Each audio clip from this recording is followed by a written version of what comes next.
देवताओं के राजा इंद्र को अभिमान हुआ तो भगवान इंद्र के भी अभिमान को तोड़ा। कैसे? इंद्र की पूजा बंद करा के। देखो भाई, किसी को हम प्रणाम करें और वो हमारी तरफ देखे ना तो बताइए कैसा लगेगा। ऐसे अभिमानी को प्रणाम करना भी बंद करो।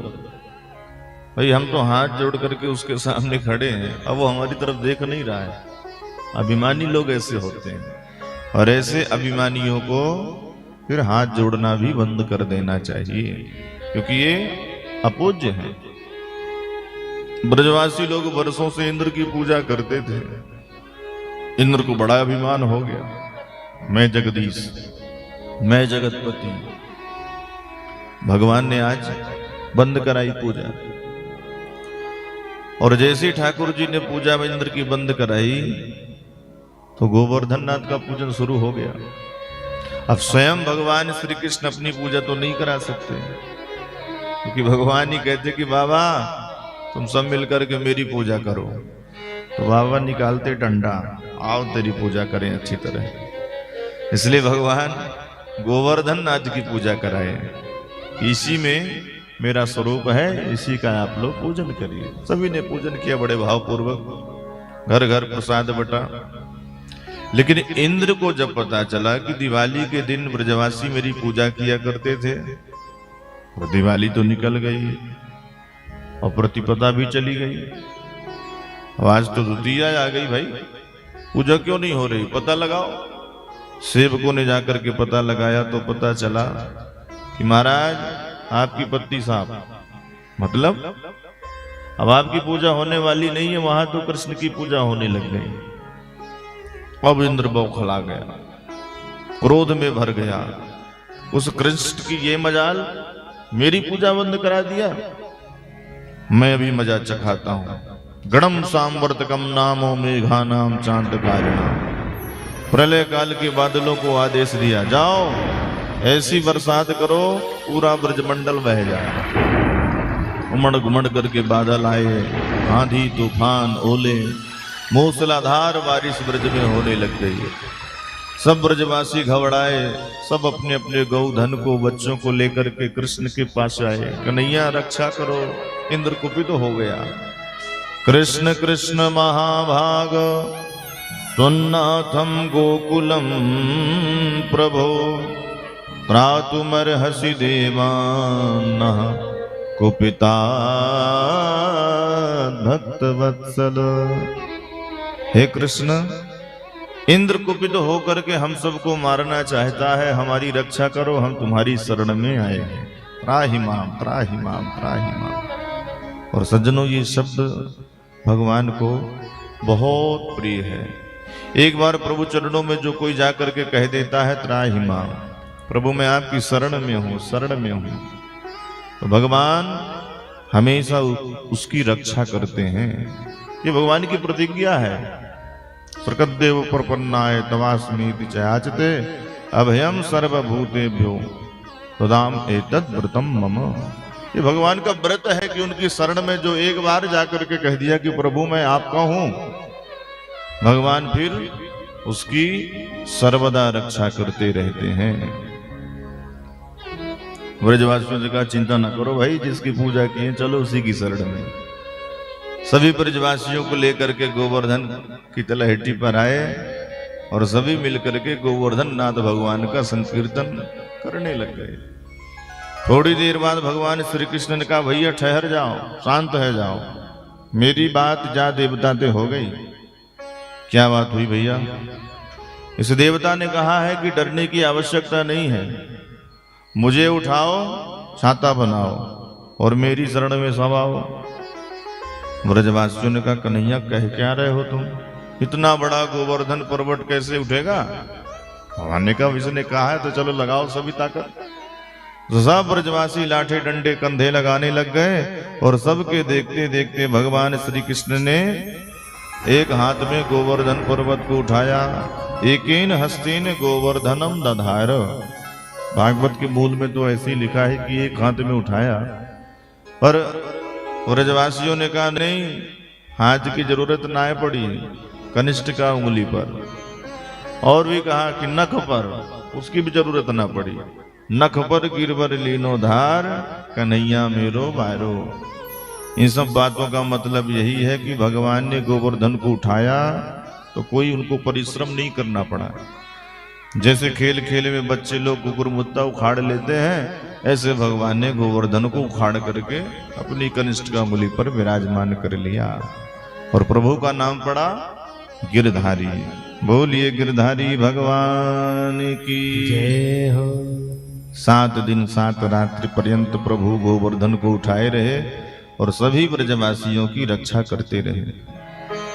जसोदा मैया ने कहा भैया नेक सा छोरा है, हाथ दर्द करने लगा होगा उसका, तुम लोग भी थोड़ा संभालो। तो ब्रजवासियों ने कहा कन्हैया थोड़ी देर तू आराम कर ले भैया, तब तक हम गोवर्धन को उठाए रहेंगे। भगवान ने कहा मेरे बगैर तुम उठा लोगे भैया? तो तुझे क्या लग रहा है, तू ही उठा करके रखा है क्या? चल जाए आराम कर। भगवान ने कहा ठीक है भैया संभालो, मैं आराम करने जा रहा हूं। और जैसे ही ठाकुर जी ने थोड़ा सा हाथ खिसकाया, तड़ तड़ करके सबकी लाठी डंडे सब टूटने लग गए। और एक कन्हैया बचा भैया। ब्रजवासी घबराए गए, भगवान तुरंत गोवर्धन को संभाल लिया। अब ब्रजवासियों को लगने लग गया कि क्या कन्हैया ही इतने बड़े गोवर्धन को उठा करके रखा है। चलो भैया लाठी डंडे तो टूट ही गई, अपने अपने कंधे भी हटा लो। देखे तो ये लाला ही उठा करके रखा है पूरे गोवर्धन को क्या?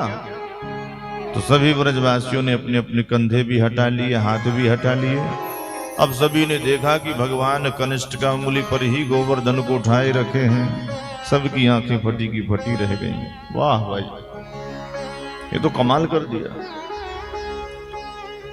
और जब 7 दिन बादल बरस बरस करके हार गए, इंद्र की हेकड़ी निकल गई। इंद्र को जब पता चला कि ये तो साक्षात जगदीश है, परमात्मा है, तो बादलों को आदेश दिया भैया चलो चलो, अब अपना काम नहीं है, यहाँ अपना प्रभाव नहीं दिखा सकते। अब सब बादल अपने अपने स्थान पर चले गए। सूर्य का दिव्य प्रकाश निकल आया। भगवान ने कहा ब्रजवासियों चलो बाहर निकलो, देखो कितनी सुंदर धूप निकल आई। सब ब्रजवासी बाहर निकल करके आए और जहां से गोविंद ने गोवर्धन को उठाया था वहीं पर ले जाकर के पुनः स्थापित कर दिया। भगवान पितम शैलम स्वस्थाने पूर्वत प्रभु पश्यताम सर्वभूतानां स्थापयामास लीलया। खेल खेल में ही पुनः गोवर्धन को वहीं पर रख दिया। अब जितने ब्रजवासी सब दौड़ करके आए, कन्हैया को हृदय से लगाए। मैया जसोदा जा करके चुंबन करने लग गई लाला का। भगवान के जितने भी साथी संगति थे उन्होंने कहा कि लाला एक बात बता भैया, ब्रज में तू रहे हम भी रहे, तो भी माखन मिश्री खाए हम भी खाएं, गैया का दूध पिए हम भी पिए, और लाला ये बता इतने बड़े गोवर्धन को तूने कैसे उठाया, हम लोग कैसे नहीं उठा पाए? अरे कई बार हम तेरे को कबड्डी में हरा करके बैठे हैं, कई बार कुश्ती में तुझे पछाड़ दिया, और गोवर्धन तूने उठाया हम नहीं उठा पाए। हम इतने कमजोर कैसे हो गए? कैसे उठाया तूने गोवर्धन बता जरा। भगवान ने कहा ब्रजवासियों घर घर में ले जाकर के माखन मिश्री खवाया और हमने भी खाया। तो कोई चाउमीन के खाए थोड़ी हैं 1.5 हड्डी के, माखन मिश्री खा करके हम लोग बढ़िया ताकतवर हुए हैं, बलिष्ठ हुए हैं। तो माखन की ताकत का सहारा रहा, थोड़ा बहुत तुम लोगों ने भी सहायता करी। भगवान ने ब्रजवासियों के मन में बात बैठा के दी। ब्रजवासियों को यही लगा, ब्रजवासियों ने कहा वही तो लग रहा है आजकल हम लोग कमजोर पड़ रहे हैं। क्यों रे नंद के चोरा, अभी तक तो माखन मिश्री चुराया कर, तो गोपियों के वस्त्र चुराया कर, तो अब शक्ति चुराने लग गया। भगवान हंसने लग गए, इनको सही लग रहा है। भगवान कहते सुनो, कछु माखन को बल बढ़ो, कछु गोपन करी सहाय, श्री राधे जू की कृपा ते मैं गिरिवर लियो उठाए। सब ब्रजवासी समझ गए कन्हैया सही कह रहा है।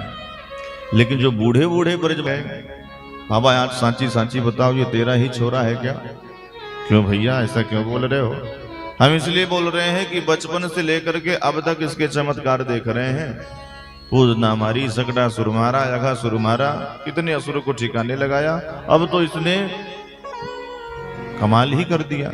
इतने बड़े गोवर्धन पर्वत को 7 दिन 7 रात्रि तक कनिष्ठ का अंगुली पर उठाए रहा। हमें तो नहीं लगता कि ये साधारण छोरा होगा, क्योंकि हम बड़े बड़े बाहुबली देखे, बड़े बड़े पहलवान देखे, पर तेरे लाला जैसे आज तक ना देखे। बता कौन है ये? नंद जी ने कहा, भैया मैंने आज तक कोई बात तुम लोगों से ना छुपाई। एक बात मैंने छुपा रखी थी कि एक दिन लाला जब छोटा था, साल भर का, तो मेरे घर में गर्गाचार्य जी महाराज आए थे। उन्होंने आकर के मेरे लाला का चुपके से नामकरण किया था और मेरे से बताया था कि नंद जो तुम्हारा छोरा होगा वह भगवान नारायण के गुणों वाला होगा। तस्मानंद कुमारोयम नारायण समो गुणई। और नारायण की मैं आराधना दिन रात करता रहता हूँ, माला जपता रहता हूँ, तो लगता है भगवान ने मेरे छोरा के ऊपर कुछ ज्यादा ही कृपा कर दी। बाकी मेरा लाला कोई भगवान नहीं है, साधारण है।